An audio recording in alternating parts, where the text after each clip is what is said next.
Hello. The Anglican Catholic Church makes itself as clear as possible.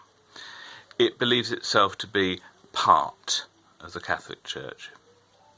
And that means that it doesn't regard what it says to be authoritative over the whole Church. We can't do that. We believe that the Catholic doctrine is authoritative over us, but not that we have any form of authority over any other Catholic. You'll notice that that's quite different from the way that the Roman Catholic Church and the Eastern Orthodox Church work. And of course that does expose some other painful divisions between us. We'd like to be in communion with the Roman Catholic Church. We'd like to be in communion with the Orthodox Church. And yes, we will work together to try and engage in good, fruitful dialogue. Certainly, I find myself standing alongside Roman Catholics when certain polemical issues are raised, but not all the time. The same thing with the Orthodox Church. I find that we stand together on so many issues. We're actually very, very similar. And of course, there are issues where we differ. And I think it's for the sake of trying to promote that togetherness, that we are honest about why we're different, but that we're also honest about what we have in common. One of the things you notice is that when the sort of dialogue starts, you'll get a group of people who will do their best to keep the other person at arm's length. So, for example, we can be engaged in very genuine and Christian discussion with Roman Catholics, and then someone will bring up Apostolicae Curae, the papal bull which denies the validity of Anglican orders. Someone will bring that up inevitably in order to keep us at arm's length. They want to keep that division there. You are not us. Now, of course, I've spoken about Apostolicae Curae before and how it's based on false premises, and it doesn't logically flow. And indeed, if it does, then the orders of the Roman Catholic Church are themselves subject to its pronouncements.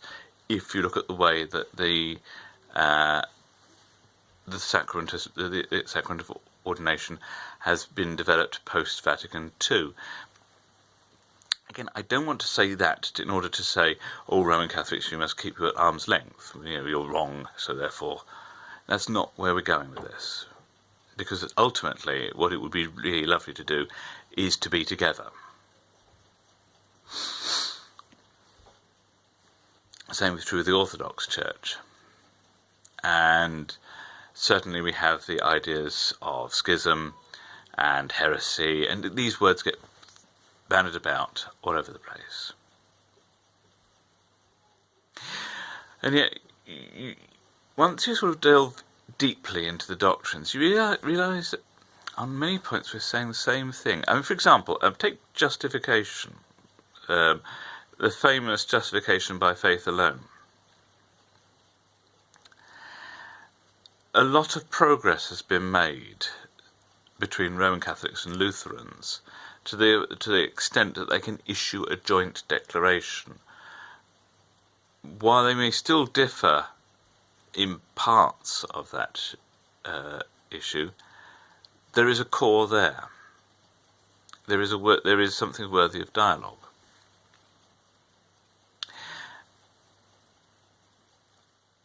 Of course, people will say, well, hang on a sec, how can two groups of Christians who perhaps regard each other as being heretical in some way, how can possibly keep talking?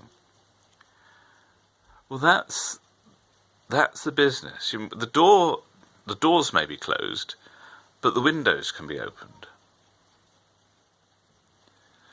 So at least a discussion can take place. I love to pray with Roman Catholics.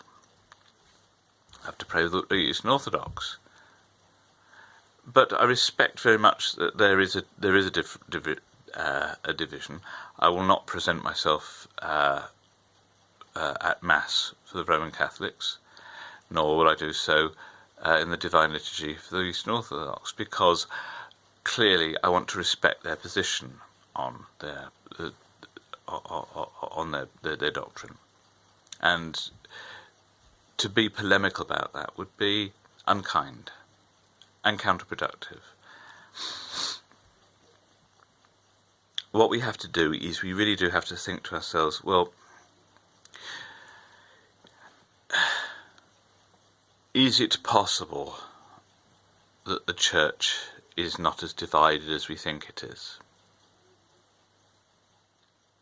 It's certainly visible, because the bishops and the priests and the Mass and the other sacraments and the faithful are visible witnesses of the Church. You can tell where the Church is. It's much more difficult to say where the Church isn't, and perhaps that's where what we shouldn't be focusing on, that we shouldn't be focusing on where the Church isn't, but rather where it is.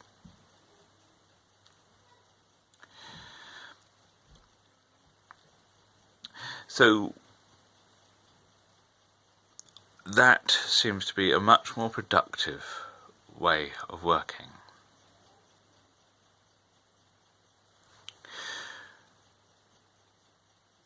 Ephesians, St. Paul's letter to the Ephesians, I think chapter 4, talks about the unity of the Church, but not necessarily the uniformity of the Church.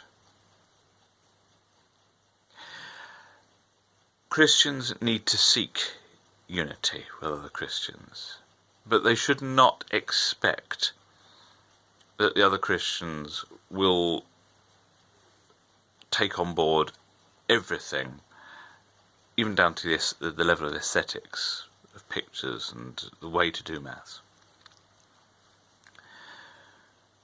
The Anglican Catholic Church has its rule. The affirmation of St. Louis, we have our standard for worship, which we declare publicly and clearly. But what we do not do is we do not necessarily denounce the theology of other churches. That affirmation does not do that. Where the affirmation of St. Louis is quite clear is that it believes wholeheartedly that mankind does not have the ability to alter the truth, which means that you can't change the sacraments. You can't change what it is to be church. You can't change the rules. At least not the ones that come from God himself.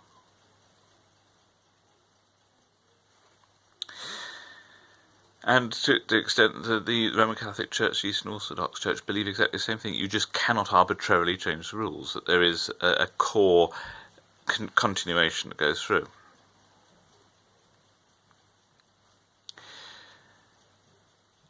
So, yes, we Anglican Catholics do stand apart from Rome and from Constantinople.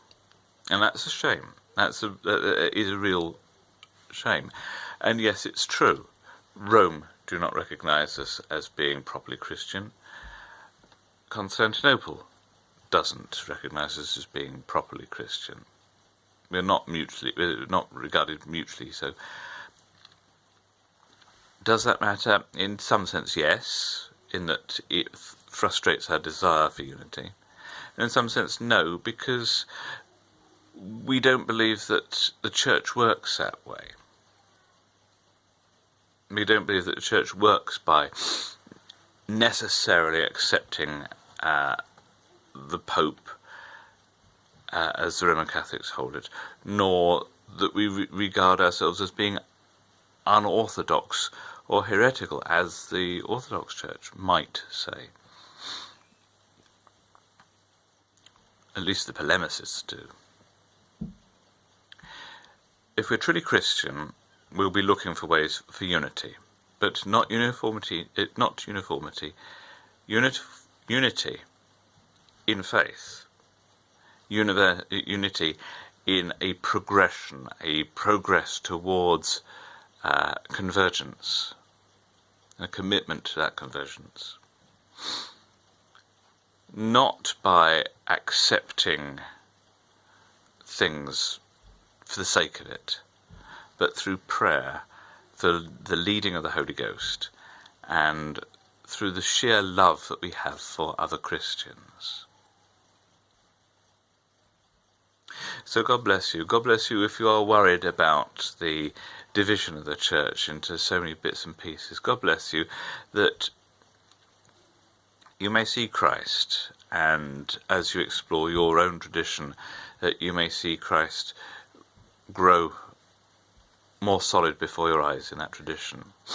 God bless you that if you're feeling scandalized by other Christians being polemical, God bless you that you don't rise to that back and forth, but rather seek to embrace the contradictions for the love of Christ. God bless you that we may be part of that one holy Catholic and Apostolic Church, standing before Christ and rejoicing with him in eternity. God bless you, and please pray for me.